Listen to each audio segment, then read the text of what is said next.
Good afternoon, my name's Alex Hooper, I'm Director of Services here at Cisilion, and I'm joined by Chris White, who is a CIO in the legal industry of many years of experience.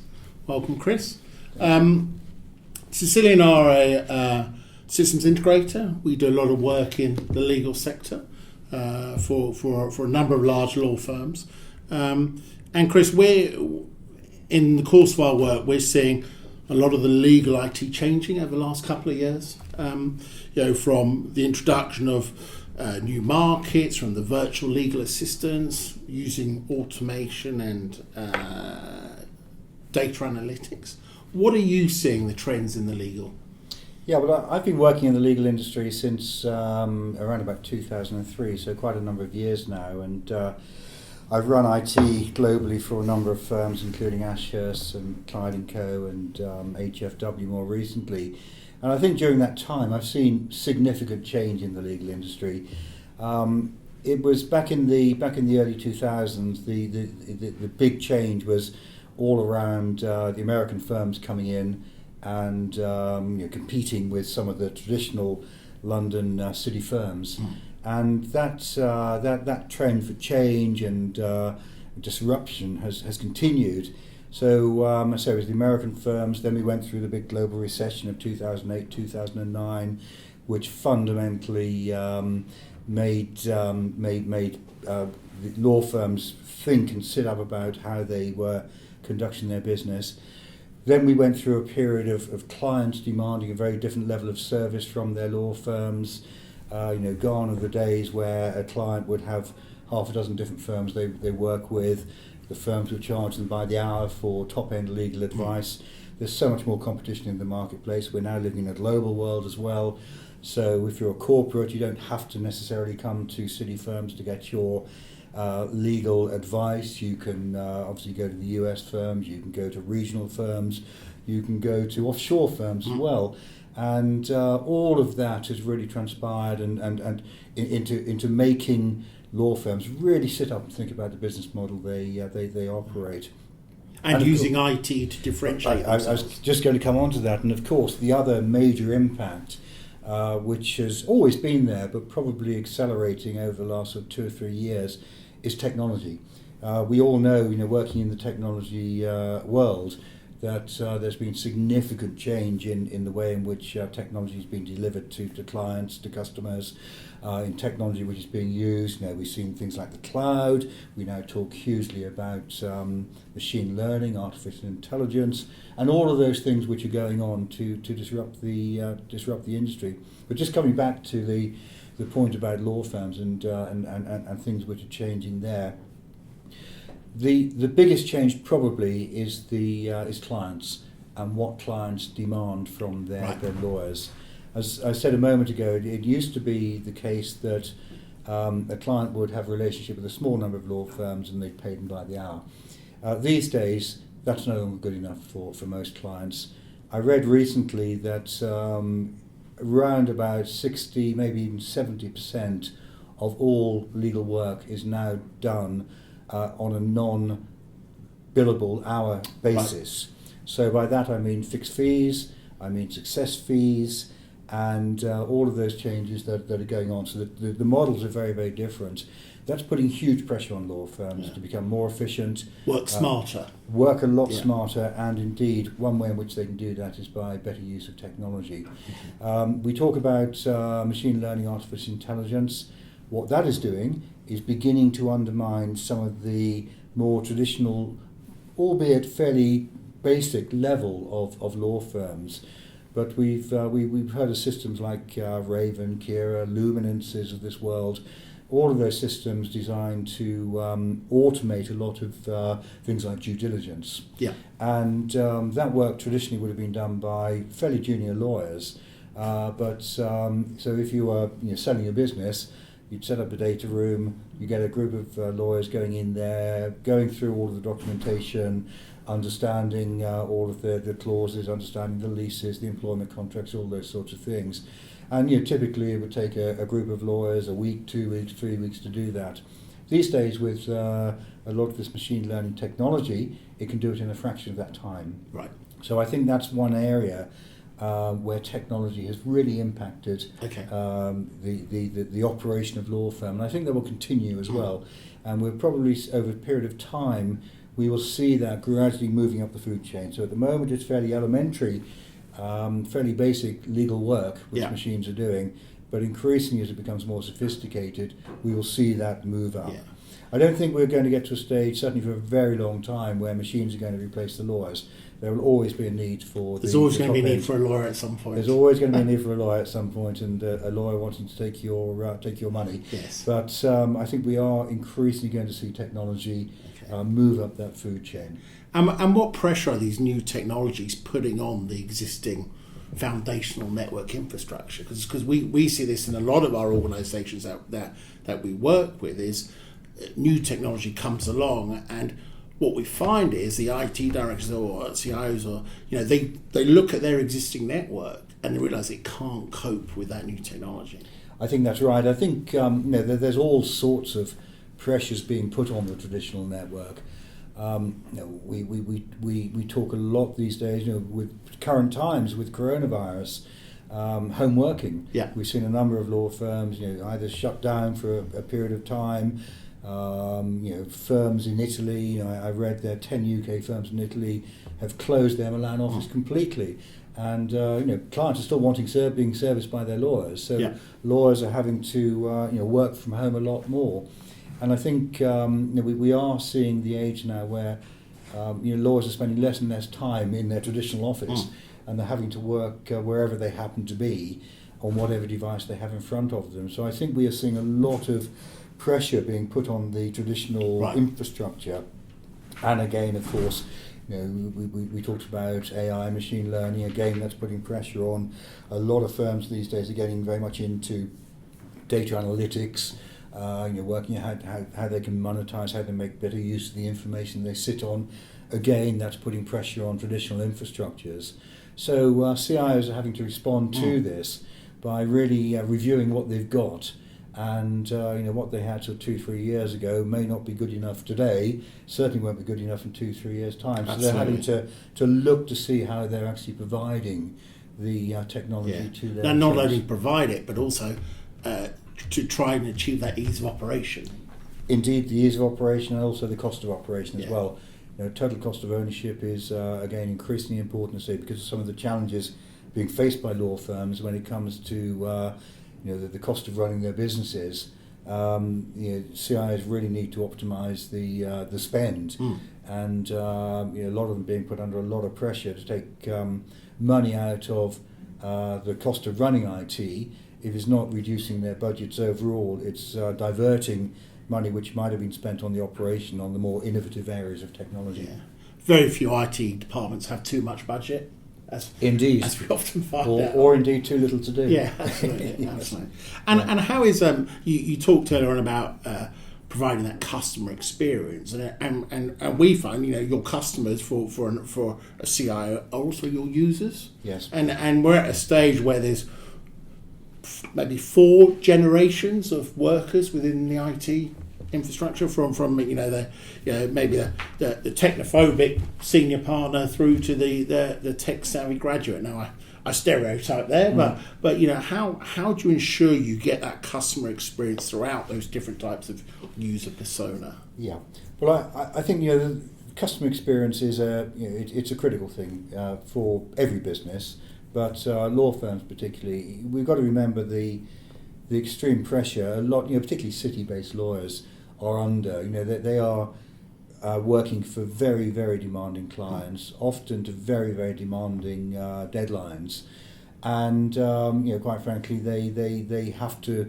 be available to work whenever their clients want them to be there, and it doesn't respect the normal sort of 9 to 5 working day, and some lawyers. I've worked in firms where lawyers, particularly the more transactional type M&A type lawyers, will work 48 hours, probably longer sometimes, straight through, without going home, without going to sleep or anything like that.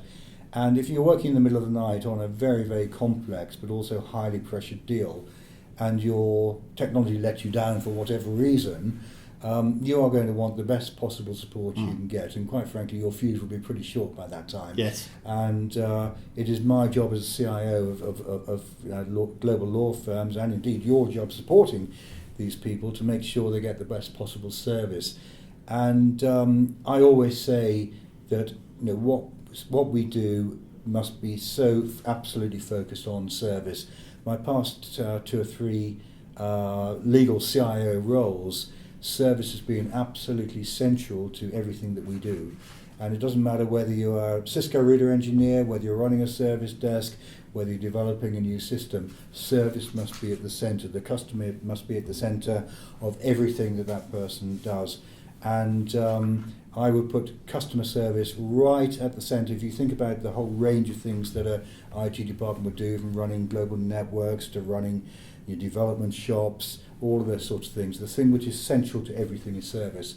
And I expect my IT staff to be able to tell me what the impact of what they are doing has on service. And if you can't demonstrate to me that it's actually improving the level of service or improving the optimization of the technology to our user, be it internal or external, we should question why we're doing it. So service is absolutely essential to everything absolutely.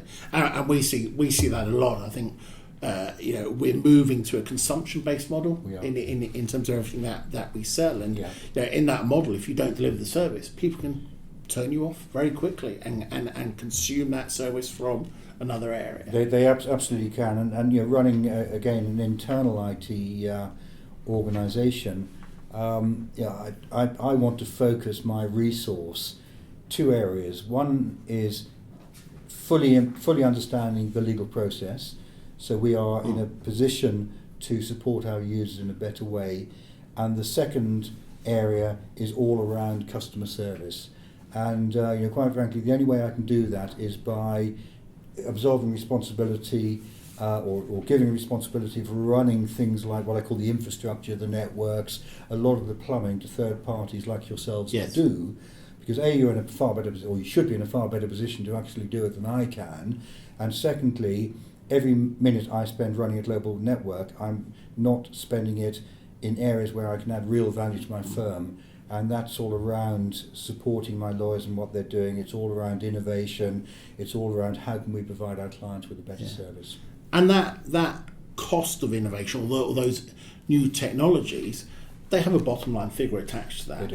And you need to make sure that they're adopted. And we're seeing a lot of our professional services change from that deployment to change management and adoption. Absolutely. And how do you drive that through a law firm? Well, I think one of the challenges around that is cultural, because lawyers are very successful people.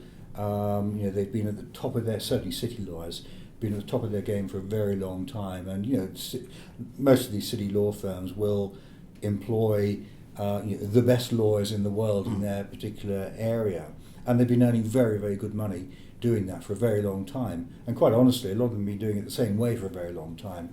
So a lot of it's around, when it comes to transformation, different ways of working, a lot of it's around culture change. Right. And persuading these people that there are different and indeed better ways of doing things. And change management is difficult in any business. In a law firm, you've got fairly conservative people generally, and change management is probably difficult. You've got to give them the desire and the need to change. You have to give them the desire, the need to change. They have to understand what's in it for them. They have to understand the benefits of doing it and what the positive outcomes are going to be. And that's a challenge. Yes. It's a big challenge. Yeah. Chris, you mentioned earlier about how you deliver that customer experience, and at Cisilion, one of our key technology stacks is collaboration. And we often see businesses, especially, struggle with collaboration, just in terms of, I think probably the legal industry, they've been quite always at the forefront of video conferencing and collaborating between them. However, that's also caused a problem with the amount of legacy infrastructure they've got. And we've all been in meetings where the first 10 minutes are actually, how do we start this meeting? And are you there? Can you hear me? Yeah. How do legal firms decide what collaboration journey they need to go on? Yeah, that's an interesting point. Collaboration's always been a hot topic in the legal industry. When I joined the legal industry back in 2003, it was a challenge then, and one of my first tasks I remember was managing partner calling me in and said, look, we need to have a better collaboration platform in this business, and here we are all those years later, and we're still talking a lot about having the same question. We're still having exactly the same question, and arguably it's even more important than it was then because we've talked about globalization of law firms. In my roles, I've had 250 people sitting in 50 odd offices around the world, and it's very important that we work together. And we need to act as one law firm. We need to be seen to be acting as one law firm from a client perspective, and it's very important that we can collaborate, we can communicate. Often in legal matters, there will be more than one party involved, so there could well be an M&A deal, for example. There could be one set of lawyers representing the seller themselves, the prospective purchaser, their lawyers, their bankers. So you might have half a dozen, maybe more than that, parties collaborating on one deal. They may be working in different time zones around the world, certainly in different offices around the world, and it's important that you have a mechanism to be able to collaborate, not only in terms of voice collaboration, video, that type of conference type facilities, but also collaborating on the construction of a document or a contract or something like that. So collaboration these days is becoming more and more important. And have that persistency in that collaboration. Have the persistency in the collaboration, have the security around collaboration as well. Some of these legal matters are hugely complex, so it's important that you know where you are in terms of version control, who's actually input to the creation of various documents. So it's a very important space. I must say the technology these days is making it a lot easier than it was. But it's still a challenge. There's absolutely no doubt about it. It's still a challenge. And lots of choice in the market. I think at Cisilion we're very fortunate to have two of the leading vendors with Cisco and Microsoft in our portfolio, but we're often dealt with the law firms. Well, which one do I choose? Yes. And we always hark back to it's about which provides that best experience. Indeed, it is. It's not just the best experience, but the experience which is easy to use as well for users. People don't want to use complex technology which takes a lot of time to learn. Yes. People, particularly lawyers, they just want to be able to go and push a button and something happens that they're expecting to happen. So it needs to be reliable, easy to use, secure, and readily available. Yeah. As I say, it's no good having a piece of technology which is bespoke for one particular organisation when you've got to have another half dozen organisations using it. Yeah. So they don't want to have to continually learn new pieces of technology the whole time. Yes. Yeah. And you mentioned that secure word.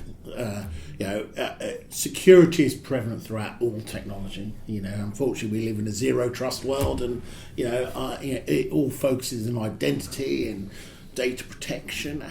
What kind of challenges are you seeing for legal CIOs?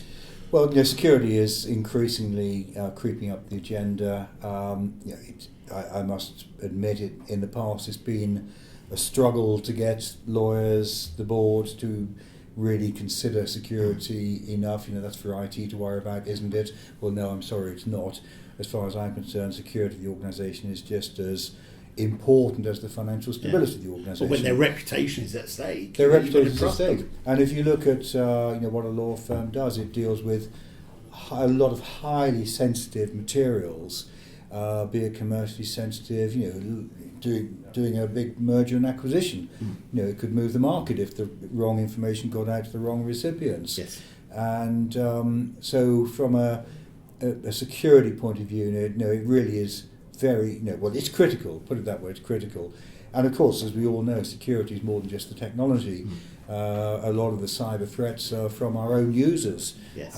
Users, ranging from sort of leaving a paper on the train to somebody looking over their shoulder at what they're doing on their laptop. IT would be simple without users, wouldn't it? IT would be very simple. My life would be very happy without the users, yes. So, but security, is critical to every business, and I think I start at home with IT, and every single part of IT needs to be very, very aware of security and absolutely understand the impact of what they're doing and how they should be securing that. But as I say, ultimately it is a business issue rather than just an IT issue. Very much so. Very much so. And yeah, I suppose that security has often been compounded with the desire to move to the cloud. I think we've seen a lot of our businesses, realise that the cloud, you can't ignore the cloud. They're seeing cost savings and performance advantages by moving to the cloud. Often the fear is, well, is the cloud secure? Yeah, how are the legal industry addressing that move to the cloud? I think the legal industry has perhaps been a little bit behind when it comes to adopting the cloud. Lawyers are naturally conservative people. They're very suspicious. They are trained to find out what's wrong with a particular situation. They're trained to find faults with things. They're trained to argue their cases. And as I say, naturally, they are very conservative. And they don't have a huge degree of trust, and because that's their job. And their job is to help their clients mitigate risk in their business. So they have been suspicious. My view is very different to that. I a number of years ago, I actually worked for a fairly major cloud provider, and I know how much effort this particular cloud provider put into security. Quite honestly, their input to security, their knowledge, their spend on security was significantly, and I mean significantly greater and more than I could ever afford to do internally. So my belief very strongly is that if you actually do work with the right cloud provider, you are in a far better position than doing it yourself. Ultimately, we're a law firm, we're not a technology shop, let alone a security shop. And if you're a cloud provider, your job is all around security, because quite frankly, if you get it wrong, you're out of business tomorrow, and you cannot afford to do it. I think we had lots of questions, lots of concerns around security, particularly in the early days of cloud. I think we had lots of questions, concerns around things like data sovereignty. But I think any cloud provider worth their salt these days has compelling arguments or responses to the questions that you might ask them around that. So I think we're in a very different environment to where we were even 2-3 years ago. I think the cloud environment is maturing, but at the end of the day, it's all around making sure you're working with the right partners who you can trust and doing your due diligence. So it's no different really to any other part of your business. Know who you're working with, do due diligence, make sure you're doing the proper checking, auditing. That's not just before you procure, that's ongoing as well, managing that account correctly. And if you do that, I think cloud is pretty compelling these days. And a lot of services which traditionally law firms would have run on site, I think they are far better off being run in the cloud, which will allow people like myself, CIO of legal industry, to actually focus on areas where they can really add value, innovate, understand the business process, all of those sorts of things, rather than running infrastructure. Yes, and IT ultimately becomes an enabler. IT is an enabler, and I've said many times, I have no more interest in running technology than I do in generating electricity to power the lights. Yes. Yeah, it's a commodity, and increasingly I'm going to be buying compute as a commodity, which allows me again to focus on the areas where I can add real value to my business. And we certainly see that with our customers, where Cisilion uses that expert partner to help them run the IT operations. Absolutely right, and I think just on that point, you have a very large role to play in terms of thought leadership. I, as a CIO, I've got a vast range of responsibilities, and quite frankly, I need people like you to advise me on where your particular piece of technology are going, to understand me, my organisation, so you can almost be an extension of my IT team and helping me to challenge the issues I've got. It's very hard to stay up to date on everything, isn't it? It is, and quite honestly, I don't want to necessarily stay up to date. Well, not stay up to date, but certainly have the same degree of knowledge about what you do as you do, because that's why I pay you to do that. And again, in the same way that a lot of our legal clients are looking for lawyers to provide them with a very different level of service. So gone are the days where they will just come to us where they have a legal problem they need resolving. They want our lawyers to work alongside them to help them mitigate risk in their business Yeah. on an ongoing basis. That's exactly the same with my technology suppliers. I want them to understand my business well enough so they can work alongside me and basically help me with running that. That Is that IT what shop. success looks like? To me, that from my own personal perspective, that's a successful relationship with my suppliers. Overall, how do I measure my success in running IT for a global law firm? Well, ultimately, it's that my users are happy, content, and I'm supporting them in what they're trying to do, which allows them to get on and do what they're good at, which is practicing law. Excellent. And ultimately, that moves on to the next level, which is to our external clients. Very much so. Very much so. Well, Chris, I'm sure we could talk for hours.